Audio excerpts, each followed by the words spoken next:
오늘은 초실절을 지키라 라는 주제로 은혜를 나누려고 합니다. 저는 그나마 경제가 성장된 80년대에 태어났기 때문에 경험치 못했지만 우리 부모님 시대 때만 해도 우리나라가 정말 가난했던 시절이 있었습니다. 그래서 과거 봄만 되면은 춘궁기라고 해서 보릿고개라는 말이 있었죠.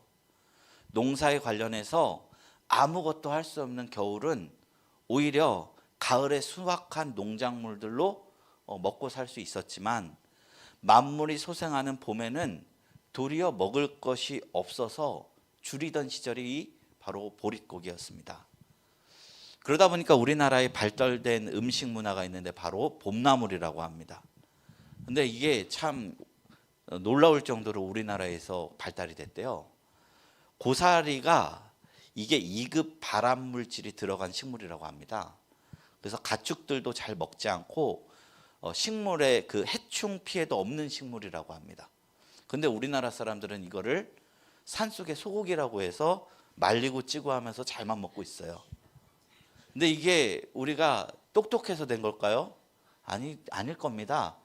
그걸 누군가가 먹고 암도 누군가 걸렸을 것이고, 그걸 먹고 누군가 속병에 걸렸을 것이고, 너무 배고프니까 속을 버려가면서도 먹어가면서 먹는 법을 찾은 거죠.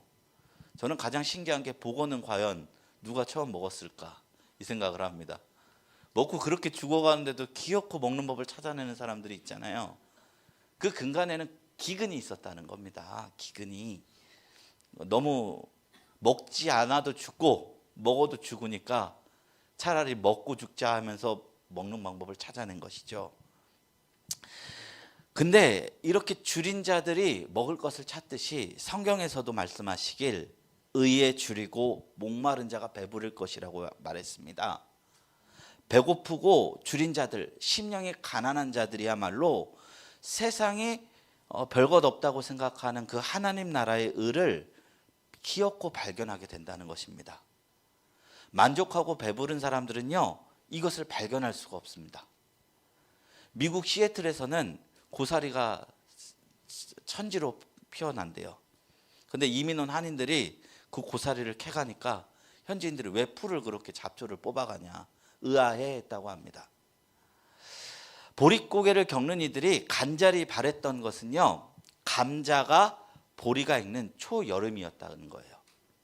그래서 우리나라의 첫 곡식은 쌀이 아니라 보리였습니다. 우리나라의 맥추절기는 이모작을 하던 과거 우리나라 농경 문화와 깊은 관련이 있습니다. 봄에 전반기 보리를, 여름에는 보리를 수확하고 가을에는 쌀을 수확하던 우리 농경 문화 속에서 믿음의 손진들은 보리를 수확하고 난 후 7월 첫 주를 맥추 감사절로 지켰고요. 그리고 반년 동안 하나님께서 베풀어 주신 은혜에 감사해서 남은 반년 동안에도 은혜로운 하나님의 인도를 해줄 것을 소원하며 이 날을 절기로 지켰던 것입니다. 그리고 11월 셋째 주에 있는 추수감사절은요, 미국 장로교의 전통과 우리나라 추석의 전통이 합쳐져서 지키게 된 어떤 한국형 절기인 것입니다. 이렇게 우리나라에도 추수에 관련된 절기가 두 번이 있어요. 맥추감사주일, 추수감사주일. 그런데 유대에도요, 수학의 절기가 두 번이 있었습니다. 첫째로는 초실절을 말합니다. 초실절이 보리예요. 보리의 수확이에요. 우리나라와 똑같죠. 그리고 둘째로는 그로부터 50일 후 오순절이라고 불리기도 하고 칠칠절이라고 불리는 맥추절입니다. 그러니까 우리나라로 치면 이 유대의 맥추절이 7월 맥추절기의 근원이 아니에요. 오히려 맥추절은 더 뒤에 있는 절기라는 것이죠. 우리나라의 상황과 용어적으로 맞지 않아서 몇 가지가 차이가 있는 것입니다. 유대절기성에는 뭐가 먼저예요? 초실절이 먼저예요. 그리고 맥추절이 나중이니 맥추절이 먼저이고 추수감사주일인 우리나라랑은 좀 반대예요. 그리고 유대의 맥추절은 칠칠절, 즉 오순절이기 때문에 성령 강림과 깊은 관계가 있는 절기입니다. 근데 우리나라에서는 추수감사절, 성령 강림절, 맥추절 다 분리해서 절기로 지키죠. 그리고 구약에서 나오는 맥추절은 보리맥이 아니라 보리추수가 아닙니다. 실제로 초실절에 보리를 수확하고 50일 이후에 밀수확을 기념해서 했던 절기인데, 이 우리나라 성경이 번역을 잘못해서 일어난 일이에요. 그래서 헷갈리게 된 일이에요. 성경 번역을 할 때 우리나라 식물하고 이스라엘 식물하고 완전히 같지 않으니까 완역을 하다 보니까 이런 차이가 난 거예요. 뭐 비슷한 예로 이스라엘 상징하는 아몬드 나무, 성경에서는 살구나무라 나옵니다. 그리고 올리브 나무, 우리나라 성경에서 감람나무로 했었어요. 그랬던 것처럼 맥추절기긴 하지만 실제로는 밀 수확의 절기가 성경 맥추절이었다는 겁니다. 생각보다 많은 차이가 있죠. 그런데 이 많은 차이에도 불구하고요, 우리가 가장 중심이 되고 기독교인으로서 지켜야 할 중심 정신은 같습니다. 그것은 뭐냐? 감사라는 것입니다. 지금까지 지켜주신 것에 대한 감사, 장래에도 지켜주실 것을 감사, 절기의 이유와 목적은 감사에 있다는 것입니다. 데살로니가전서 5장 18절에 보면요, 하나님께서 우리에게 바라시는 뜻 중에 범사에 감사하라 라는 말이 있습니다. 어떤 일을 당하든지, 기쁜 일을 맞이하든지 슬픈 일을 맞이하든지 감사할 수 있는 영성이 그리스도인으로서 갖출 수 있는 가장 높은 차원의 영성이라고 우리에게 이야기하고 있는 것입니다. 그리고 또 범사에 감사라는 것은 또 어떤 의미가 있냐면요, 이스라엘의 절기와 상관이 있는 교훈이기도 해요. 왜냐하면 이스라엘의 1년 절기표를 제가 구해서 이렇게 왔는데요, 1년이 절기로 꽉 차 있죠. 근데 이 절기 모두 뭘 했냐? 감사를 위한 절기였습니다. 하나님께 감사를 위한 절기. 6월절은요, 구원해 주신 것을 기억하고 기념하고 감사하는 절기. 초실절은 보리 수확에 감사하는 절기. 오순절은 밀 수확에 감사하는 절기. 속죄를 통해 촉죄받음을 감사하는 절기. 나팔절을 통해서 새 한 해를 허락해 주시는 것에 감사하는 절기. 초막절을 통해서 가을 수확과 과거 광야 시절에 그렇게 어려웠던 초막에서도 함께해 주신 하나님에 대해서 기억하면서 감사하고, 그러니까 이스라엘인들은요, 범사의 감사를 절기를 통해서 했다는 것입니다. 물론 그리스도가 온 이후에 우리가 유대 절기를 지키냐 안 지키냐는 그렇게 중요한 문제는 아니게 됐습니다. 우리가 냉정하게 설교대로 성경대로 지키려면 유대 절기를 지켜야지 맥추절을 지킬 필요가 무엇이 있고 추수감사절을 지킬 필요가 무엇이 있겠습니까? 그런데 그럼에도 불구하고 우리가 절기를 세우고 하나님 앞에 감사하는 이유는요, 기억하기 위함입니다.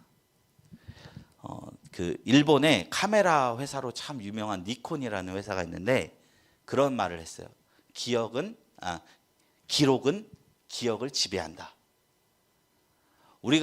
내가 갖고 있는 감정이 영원할 것 같은데 1년 전에 내가 무슨 생각을 했던가, 무슨 기분이었던가 생각해보면 별로 기억 안 납니다. 그런데요, 우리가 사진을 딱 찍어서 앨범에 놓고 이렇게 한 번씩 한 페이지 보면 그 당시에 내가 어떤 생각을 했는지, 어떤 마음이었는지, 어떤 상황이었는지 떠올라요. 또렷하게.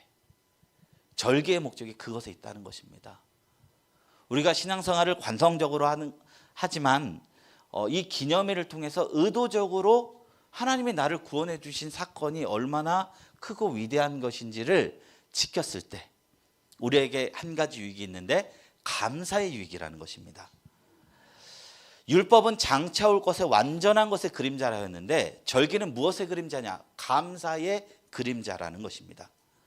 그래서 율법적으로 오늘이 초실절인지 맥추절인지 유대적 절기인지 한국적 절기인지는 그렇게 중요하지 않습니다. 오히려 복음 이후 찾아온 대수롭지 않은 영역입니다. 절기 때문에 믿음 떠내뜨리는 사람이 있다면 오히려 그 사람이 그리스도 안에서 정죄받아야 할 사람입니다. 그럼에도 불구하고 이 절기를 지킴으로써 기억해야 할 분명히 진리가 우리는 감사하며 살아가야 하는 존재라는 것입니다. 로마서 14장 5절 6절에 사도 바울이 이렇게 이야기합니다. 어떤 사람은 이날을 전날보다 낮게 여기고 어떤 사람은 모든 날을 같게 여기나니 각각 자기 마음으로 확정할지라. 절기를 지키는 것에 대해서 더 나은 날, 더 나쁜 날이 없다. 자기 양심대로 확정하라 얘기하는 거예요. 나를 중히 여기는 자도 주를 위하여 중히 여기고 먹는 자도 주를 위하여 먹으니 이는 하나님께 감사함이요 먹지 않은 자도 주를 위해 먹지 아니하며 하나님께 감사하느니라. 절기에 중요한 게 마지막에 뭐라고 합니까? 감사라는 것입니다. 이곳에서 바울은 절기와 감사에 대한 중요한 통찰력을 우리에게 제공해 주고 있습니다. 절기가 어떠하느냐, 날이 어떠하느냐, 그리스도 안에서 그리 중요하지 않다는 것입니다. 그러나 그보다 더 중요한 자는 우리는 감사하는 자가 되라는 것입니다. 늘 감사라는 것은요, 감사가 우리 기본 정서가 되어야 된다는 뜻입니다. 우리가 살아가면서 때로는 눈물을 흘릴 수 있습니다. 때로는 우리가 갖고 있는 삶이 구멍이 너무 커서 부족해서 허덕일 수도 있습니다. 그러나 그것이 나를 완전히 사로잡고 나의 정서의 주가 되어서는 안 됩니다. 그리스도인으로서 하나님이 우리에게 주신 기쁨과 평안과 자유 안에 감사하는 자가 주로 됐을 때 우리는 능력 있는 그리스도인, 높은 영성의 그리스도인이라고 부를 수 있는 것입니다. 우리가 영적 싸움 하는데 어떤 것을 싸워야 되는 것입니까? 악인을 대항해서 싸우라는 것입니까? 성경에서는 원수가 오른밤을 치면 왼밤을 돌려대라 했어요. 그런데 에베소서에는 너희가 영적 싸움을 싸우라 했어요. 그 싸움은 혈과 육에 속한 것이 아니라 우리가 그리스도인으로서 감사할 수 있는 그런 싸움을 싸우라는 것입니다. 신앙생활을 하며 감사하는 자가 된다는 것은 일평생 싸워나가야 할 영역입니다. 어떤 사람은요, 하나님을 믿지만 밤낮 하나님 앞에 기도의 제목들이 달라는 것으로 채워지는 사람도 있습니다. 그래서 때때로 기도 응답을 받기도 합니다. 그런데요, 참 놀라운 것은 우리 마음 바탕이 바뀌지 않으면 하나님이 우리에게 무엇을 주신다 한들 우리의 빈 마음을 결코 채워지지 않는다는 사실입니다. 잠언서 30장 15절에 이런 말씀이 있습니다. 거머리에게는 두 딸이 있어 다오 다오 하느니라. 족한 줄을 알지 못하여 족하다 하지 아니하는 것 서넛이 있나니. 다오 다오, 하나님 앞에 주십시오 주십시오 해서 받아갖고 아무리 하나님 주신다 한들 우리의 가란 영혼이 채워지지 않는다는 것입니다. 오히려 무엇이냐? 감사가 먼저라는 것입니다. 감사하면요, 우리의 마음이 채워집니다. 내 삶 속에 있는 삶의 감사의 제목들이 더 찬란하게 빛나는 것입니다. 분주히 살아가면서 그동안 지나쳐왔던 하나님께서 내 삶에 허락하신 분복들이 너무나 많음을 발견하게 된다는 것입니다. 우리의 평강은 거기서부터 시작한다는 것입니다. 우리가 아무 생각 없이 길가를 걷죠? 그러면 아무것도 보이지 않습니다. 그런데 만약에요, 누군가 회색 돌멩이를 주스면 10,000원에 내가 사겠소라는 정보를 얻었다고 생각해 봅시다. 그럼 길가에 널려진 회색 돌멩이가 너무나 또렷이 보이겠죠. 이게 돌로 보일까요? 돈으로 보일까요? 돈으로 보입니다. 감사하는 자의 유익이 이와 같대요. 감사는요, 내 삶의 감사의 제목들을 계속해서 연쇄적으로 발견하는 은혜가 있다는 것입니다. 상처 입은 치유자로 알려진 헨리 나우에는 그의 칼럼 사랑받는 사람의 삶이라는 글에서 회한보다 감사를 선택하는 삶에 대해서 다음과 같이 쓴 바가 있습니다.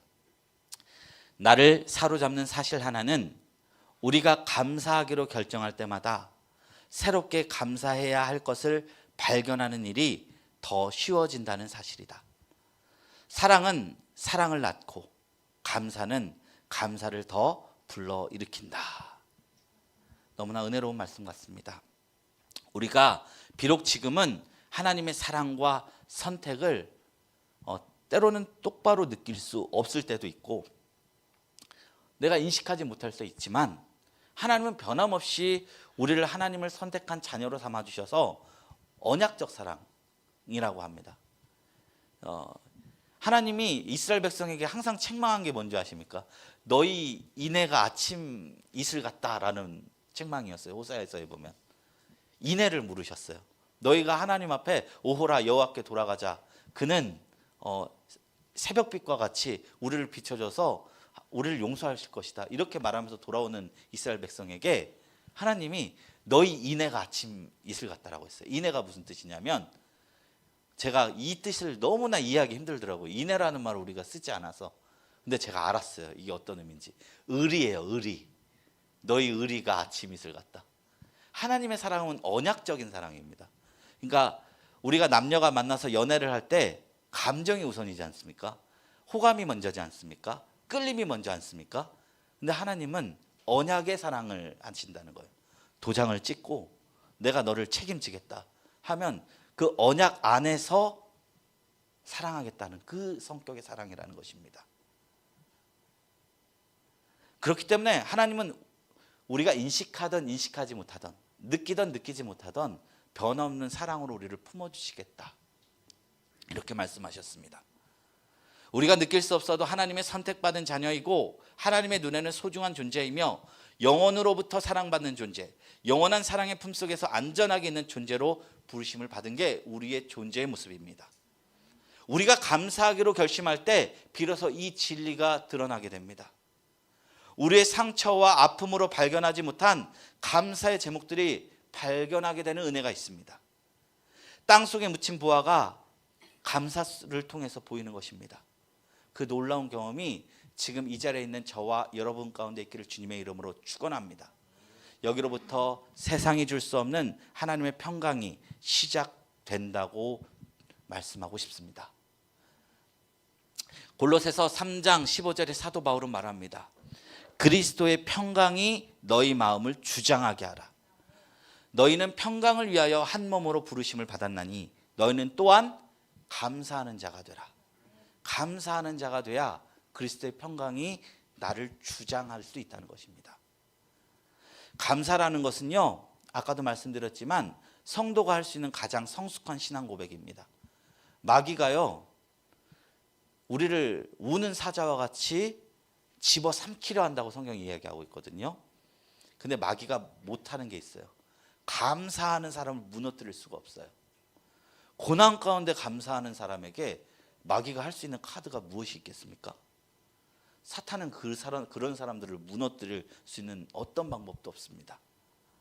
그래서 감사는 가장 고차원적인 영성이라고 볼 수 있습니다. 하나님 무엇을 주십시오를 넘어서 하나님 내가 어떤 상황에서도 감사하는 자가 되게 하십시오 라고 하는 게 물고기를 받는 것보다 물고기 잡는 법을 배우는 신앙이라고 볼 수 있습니다. 성 어거스틴은 감사의 분량이 그리스도의 완전의 척도라고 말한 바가 있습니다. 저는 바라기를 이 감사를 이루는 고차원적인 영적인 소유자들이 되기를 주님의 이름으로 축원합니다. 그런 의미에서 우리가 감사를 습관화할 수 있는 방법으로 오늘 말씀에서 보듯이 절기를 지키며 감사해 보는 것도 참 좋은 방법 같습니다. 영적 루틴을 세워보는 것입니다. 감사에도 단계가 있는 것 아십니까? 처음에는요, 나에게 주신 것에 대한 감사를 하면서 살아갑니다. 그리고 좀 더 성숙하면요, 나에게 주실 것을 믿음으로 기대하며 감사를 하며 살아갑니다. 그런데 그것보다 더 성숙하면요, 하박국의 고백처럼 무화과 나무에 아무 열매가 없고 포도 열매에 과실이 없고 외양간에 송아지 없고 논밭에 식물이 없어도 난 구원의 여호와로 인해 감사하느니라, 찬양하느니라, 이 고백을 하게 됩니다. 그래서 이 고백까지 가야 되는데 제가 이걸 설교를 준비하면서 예화들을 찾아봤어요. 그런데 너무 무시무시한 고백이 많이 있어요. 어떤 권사님이 다 망했는데 망함에 감사합니다, 이거를 예어로 쓰려고 하니까 이거는 아직은 힘들 수도 있겠다. 그리고 뭐 맹인으로 살아갔던 찬송가 작곡가 파니 크로스비가 하나님 앞에 두 눈이 안 보임에도 불구하고 내가 보이지 않는 이 두 눈 속에서도 하나님을 더 찬란히 바라보는 것에 감사합니다, 이런 고백을 있는 예화도 봤어요. 그런데 그럼에도 감사한다는 고백이 진짜 무화과 나뭇잎이었고 포도 열매 없음에도 불구하고 감사하는 그 가장 최고의 영성을 가진 사람이고요. 그렇지만 보편적으로 모두가 쉽게 할 수 있는 감사는 아니죠. 우리가 덧셈 뺄셈 배워야 할 때 미분 적분 하라고 하면 할 수 있겠습니까? 어렵습니다. 그러면 우리가 할 수 있는 첫 번째 감사는 뭐냐? 그럼에도 불구하고 감사라는 그 고백이 우리 삶에서 고백이 될 수 있게 해서는 가장 먼저 해야 되는 덧셈 뺄셈부터 해야 됩니다. 그게 뭐냐? 가장 기본인 나에게 주신 것에 대한 감사를 시작하는 것입니다. 초실절은 그런 의미였습니다. 수확을 주신 하나님께 이게 하나님이 나에게 주신 소산물이다. 감사합니다. 라는 고백이었습니다. 이것이 기본 같지만 이게 체질화가 되어야 더 깊은 영성의 단계로 들어갈 수 있는 줄 믿습니다. 어떤 사람들은 우리에게 먹을 것을 하나님이 주셨다는 사실조차 인정하지 않은 분들도 많아요. 내가 땀 흘려 세우고 내가 세운 성이고 내가 열심히 노력한 것이 하늘로부터 임했다는 말이 화가 날 지경이에요. 그래서 기초적이라고 생각이 들지만 생각보다 이게 쉬운 고백은 아닙니다. 하나님을 경험하지 않고는 동의하기 어려운 고백입니다. 하나님 나에게 주신 것이 감사합니다라는 고백이요. 이스라엘이 출애굽하고요 광야에서 유리할 때는요 매일 하늘에서 내리는 만나를 먹었어요. 그때는 이스라엘 백성이 인정했어요. 하나님이 나를 먹이시고 입히시는구나. 하나님이 만나를 내리시는구나. 때로는 고기 먹고 싶을 땐 메추라기를 보내시는구나. 내가 농사를 할 수 없는데 수십만 그 군중들이 하나님 앞에서 40년을 먹었으니까 그것을 인정한 거예요. 만나라는 것은 그야말로 일용할 양식이기 때문에 쌓아둘 수도 없고 그날 먹었던 거예요. 그러니까 매일 내리지 않으면 살 수가 없어요. 그런데 하나님은 이것을 40년간 신실하시게 내려주시고 하나님을 인정하지 못하고 못 배기는 상황을 만드셨습니다. 그래서 그런지 신앙은요 의외로 고난 가운데 클 때가 참 많이 있습니다. 우리의 목적지는 근데 신앙의 광야 같은 상황 가운데 큰다 할지라도 하나님이 우리에게 예비하신 곳은 광야가 아닙니다. 어디죠? 가나안 땅입니다. 젖과 꿀이 흐르는 땅. 그 땅의 소산물을 먹는 게 하나님이 이스라엘 백성에게 가졌던 뜻이에요. 근데요 아이러니하게 이스라엘 백성들이 광야에서 만나 먹을 때는 하나님 인정했는데 소산물을 먹어가며 살아가면서 가장 먼저 잊은 것이 이것이 어디로부터 왔는가라는 사실이었습니다. 신명기 8장 16절에서 18절입니다. 내 조상들도 알지 못하던 만나를 광야에서 내게 먹이셨나니 이는 다 너를 낮추시며 너를 시험하사 마침내 내게 복을 주려 하심이었느니라. 그러나 내가 마음에 이르기를 내 능력과 내 손의 힘으로 내가 이 재물을 얻었다 말할 것이라. 내 하나님 여호와를 기억하라. 그가 내게 재물 얻을 능력을 주셨습니다. 이같이 하심은 내 조상들에게 맹세하신 언약을 오늘과 같이 이루려 하심이니라. 이스라엘 백성들이 가나안 땅에 이르고 나서 만나가 그치고 소산물로 살아가니까 이게 나의 노력과 능력으로 여겨진 거예요. 그래서 제가 말씀드리는 가장 기초적인 감사, 주신 것에 대한 감사도요 생각보다 만만치 않은 것입니다. 제가 예전에 사회생활 경험하기 전에는 이 말씀을 읽고 어떻게 40년간 하나님이 먹이시고 입히셨는데 딱 농사물로 먹자마자 하나님 있냐, 이게 참 미련하다고 생각이 들었거든요. 근데 지금 저는 일하는 목사로서 지금도 일하고 저는 굉장히 일을 병행하면서 목회를 오래 했습니다. 봉급을 받다 보니까 이 정서를 알겠습니다. 하나님의 선물이다라고 고백하기에는 내가 한 노력이 너무 아까운 거예요. 그것 때문에 막 상사한테 깨지기도 하고 저 새벽 4시에 나가서 막 일어나는데 힘든데 그 나가는 그 모든 것들이 하나님이 주셨다라고 고백하는 게 생각보다 어렵구나. 이성적으로는 말씀을 알기 때문에 이게 하나님의 선물인데 마음으로 쉽지 않은 것이 사실입니다. 그래서 주신 것에 대한 감사도요 신앙이 없으면 절대 불가능한 영역입니다. 우리는 절기를 통해서 어떤 것을 배워야 합니까? 물질에 대한 자기 중심성을 하나님께 올려드려 보는 것입니다. 오늘은 맥주 감사절이자 한 해의 절반을 보낸 것을 예배로 기념하였습니다. 그러면 우리가 기도해야 되고 묵상해야 볼 것이 있습니다. 지나온 나의 시간이 나의 힘으로 살아왔던 것이냐, 하나님이 주신 은혜로 살아왔던 것이냐, 그것을 돌아보시고 다가올 하반기도 은혜로 살아갈 것을 결심하는 저와 여러분들이 되시기를 주님의 이름으로 축원합니다. 감사가 주시는 평강을 깊이 누리시고 이것을 기반으로 더 깊은 감사를 경험하게 되는 저와 여러분들이 되기를 주님의 이름으로 축원합니다.